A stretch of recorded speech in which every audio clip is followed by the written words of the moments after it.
Longtemps, les chambres à coucher étaient un lieu de réunion, au moment de l'agonie ou à celui des naissances.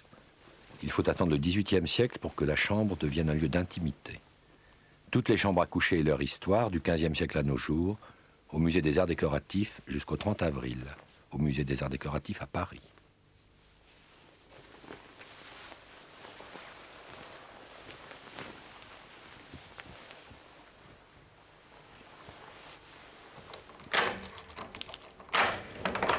Dormir n'est pas une mince affaire. Il faut y songer tout le jour durant, dit un philosophe. Effectivement, dormir, ou plutôt trouver un lieu dans lequel on puisse dormir en toute sécurité, pose un véritable problème pour l'homme depuis la nuit des temps.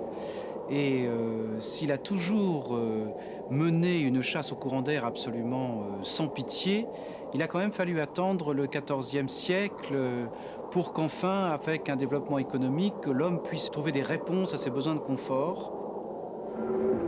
La bourgeoisie va faire sécession d'avec la noblesse et d'avec le peuple, dans le fond, et va s'inventer la chambre, elle va s'enfermer.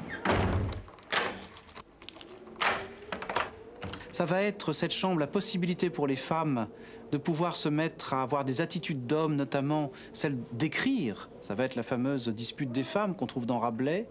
Ça va être aussi le lieu où on va pouvoir pleurer, pleurer en couple, pleurer en famille restreinte et non plus être dépendant de cette observation constante, de cette société, dans le fond, qui vous maintient sous surveillance parce que tout le monde assiste à toutes vos mésaventures.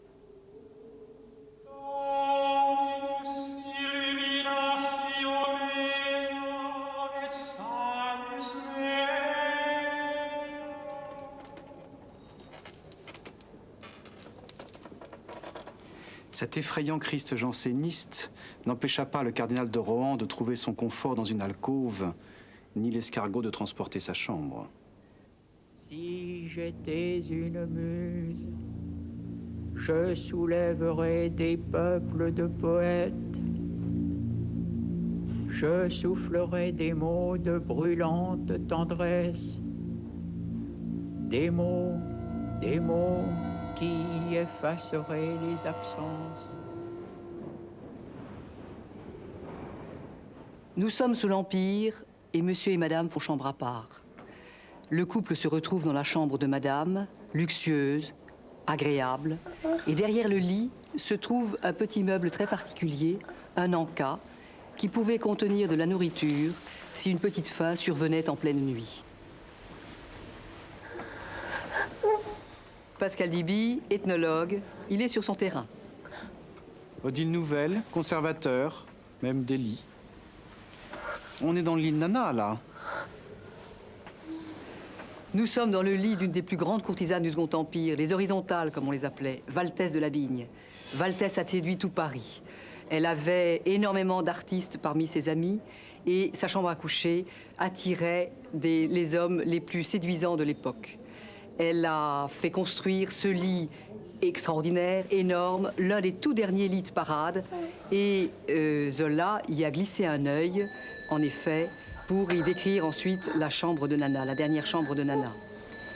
Valtès a fait orner son lit de deux des emblèmes auxquels elle tenait le plus, son chiffre, le V de Valtès, et la tête de faune qu'elle appelait le petit dieu malin. Mais est-ce que cette lionne a dormi dans ce lit?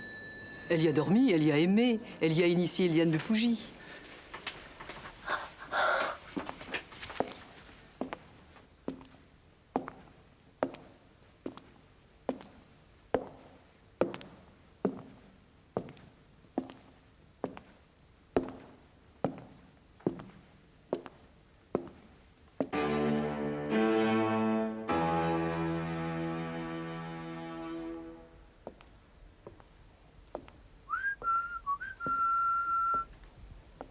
Nous sommes au début du XXe siècle, au moment où se développe l'Art nouveau, et c'est aussi l'époque où la bourgeoisie se laisse séduire par le lit conjugal.